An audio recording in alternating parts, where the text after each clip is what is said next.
नंदराज, हुआ ये कि इस सुदामा ने मुझे पोटली तो वापस कर दी, किंतु इसमें से मेरे बहुमूल्य रत्न और स्वर्ण मुद्राएं निकाल ली।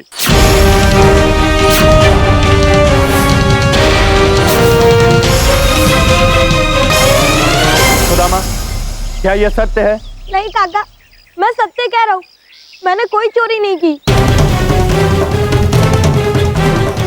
बाबा, सुदामा सही कह रहा है, उसने कोई चोरी नहीं की। अरे किंतु नंदराज, शांत हो जाइए।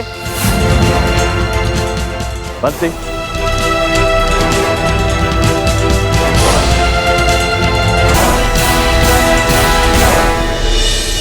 चुरायू, जिस वक्त मुझे पोटली मिली थी, हम सब साथ थे ना मित्र। तुम अपने पिता और धानु काका को समझाते क्यों नहीं कि मैंने कोई चोरी नहीं की? सुदामा, कोई और बात होती तो मैं अवश्य कुछ कहता, किंतु यह धन का विषय है। इतने अधिक धन को देखकर किसी के भी मन में लोभ आ सकता है।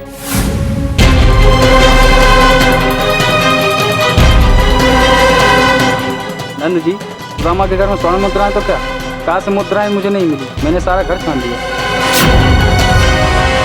धनपति सेठ, सुदामा के घर में जांच में कुछ भी नहीं मिला। इसका अर्थ यह है कि सुदामा ने कोई चोरी नहीं की है। नंदराज, मात्र सुदामा के घर की जांच करने से कुछ नहीं होगा। उसके घर में कुछ नहीं मिला, इसका अर्थ ये नहीं है कि सुदामा निर्दोष है।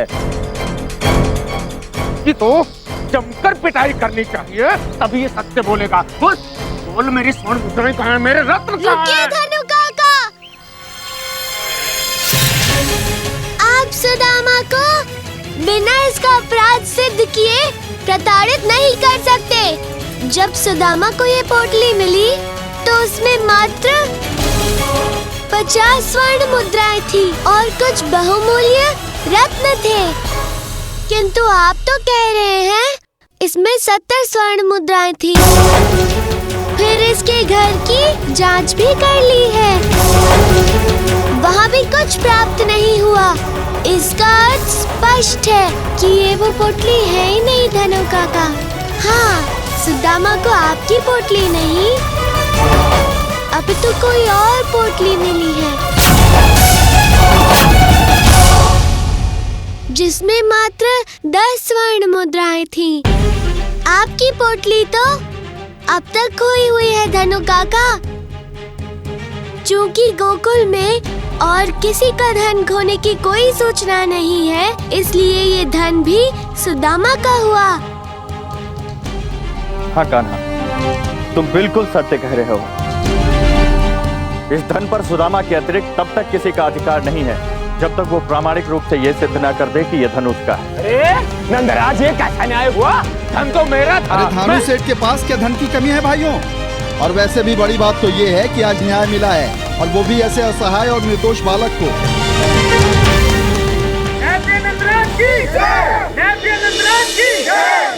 कृष्णा कृष्णा वाले कृष्णा कृष्णा मिटाए मन की तृष्णा वाले कृष्णा कृष्णा। विद्वानों से विद्वान गुरु विद्याधर जी की जय। विद्वानों से विद्वान गुरु विद्याधर जी की जय। विद्वानों से विद्वान गुरु विद्याधर जी की जय। गोकुलवासियों, धन्यवाद। मैं सर्वप्रथम आप लोगों को ये बता देना चाहता हूँ कि मैं यहाँ किस प्रयोजन से आया हूँ।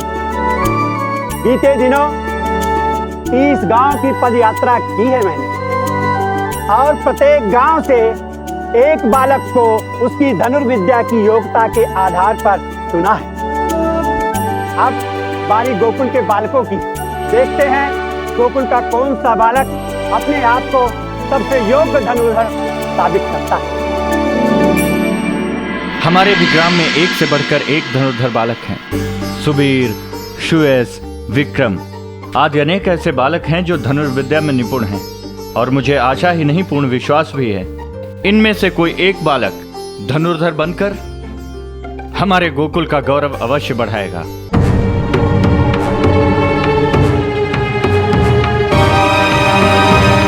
गुरु विद्याधर धनुर्विद्या के सबसे अच्छे गुरु हैं।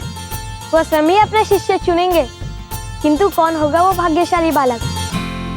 धनुर्विद्या? ये तो मेरे बाएं हाथ का खेल है, इस पे सोचने की क्या बात है। ये बात तो बड़ी सीधी है। गुरुजी नहीं चिरायु, हम तुमसे अधिक योग्य है। चल हट। आया बड़ा योग्य धनुर्धर बनने। तुम नहीं जानते मैं कितना अच्छा धनुर्धर हूँ। मेरी योग्यता अभी प्रतियोगिता में पता चल जाएगी तुम सबको। देख लेना, मैं ही जीतूंगा।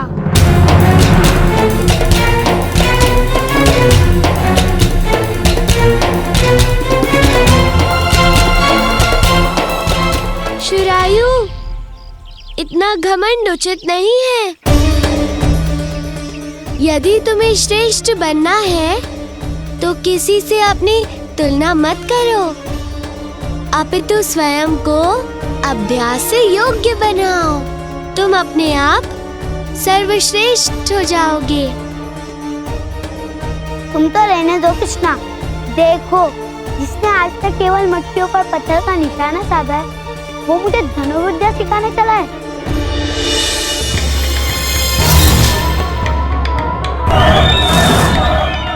शीघ्र ही गांव के सभी बालकों के बीच एक प्रतियोगिता का आयोजन किया जाएगा। गोकुल के नन्हे वीर बालकों के लिए बहुत ही अच्छा अवसर है। देखते हैं कौन प्रथम आता है।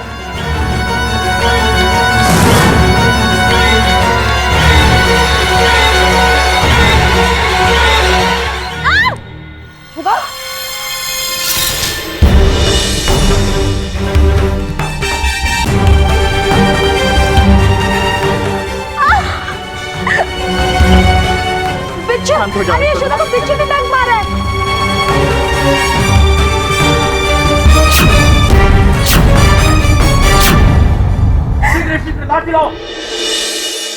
बिच्छू ने मैया को काट दिया और तुम स्थिर खड़े हो। ये तो नियति है दाऊ, जाने दो उसे। यशोदा, यशोदा, आंखें खोलो यशोदा। यशोदा आंखें खोलो। अरे कोई वैद्यराज को बुलाओ ना। यशोदा,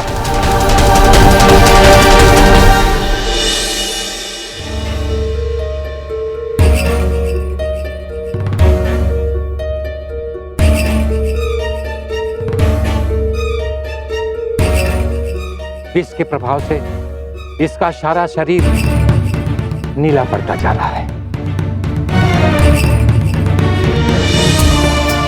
आखिर मिल ही गया यशोदा को उसके बुरे कर्मों का फल। तभी तो इतनी भीड़ में बिच्छू ने केवल यशोदा को ही काटा और किसी को नहीं। जैसी करनी वैसी भरनी।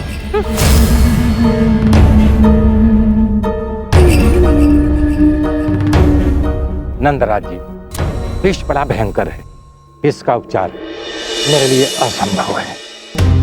कान्हा, तुम्हें मैया की चिंता है कि नहीं? छोटी मैया को कितना कष्ट सहना पड़ रहा है। तुम खड़े खड़े क्या देख रहे हो कान्हा?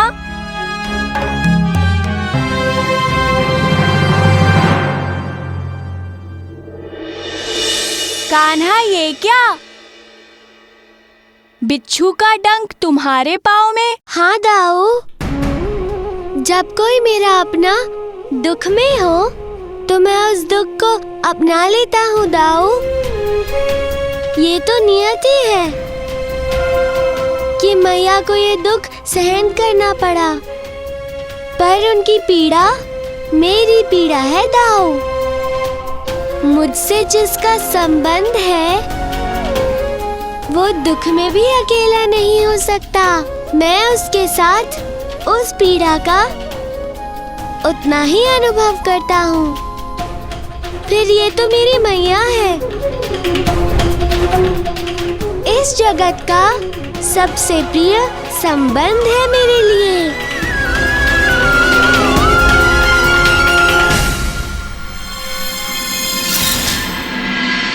तुम्हें कुछ नहीं होगा यशोदा। अरे नंदराज, रो क्यों रहे हो? इस विष का उपचार है मेरे पास।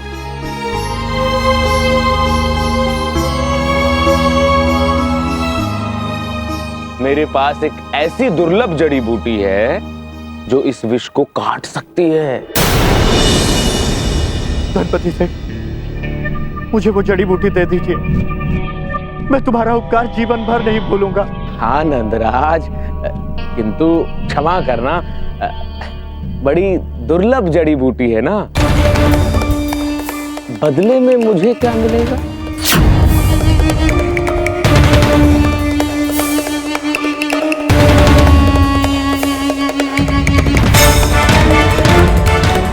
नंदराज, सोच क्या रहे हो? शीघ्र बताओ, तुमको तुम्हारी स्त्री के प्राण बचाने हैं या नहीं?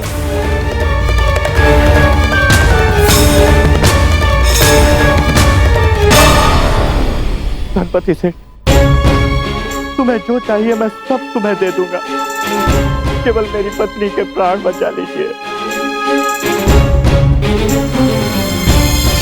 ठीक है नंदराज, किंतु एक बार पुनः सोच लीजिए। एक बार वचन दिया तो दिया, अपने वचन से पलट मत जाना।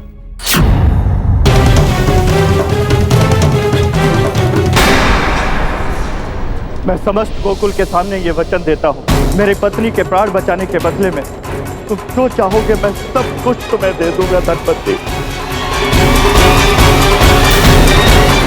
कान्हा, ये सब क्या हो रहा है? क्यों ऐसा होने दे रहे हो तुम? नियति अटल होती है दाऊ, उसे कोई नहीं बदल सकता।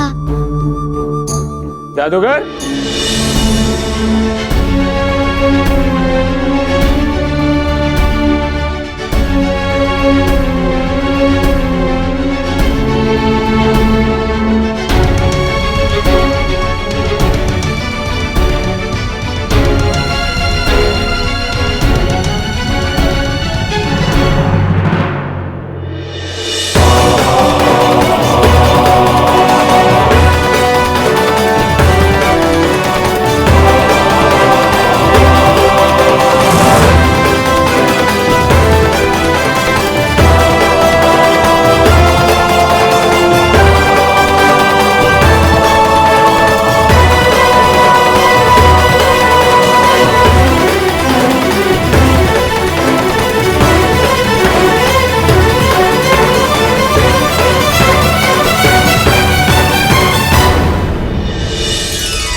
धनपति सेठ, तुम्हारी जड़ी बूटियों से यशोदा को जीवन दान मिला। मांगो, क्या मांगना चाहते हो?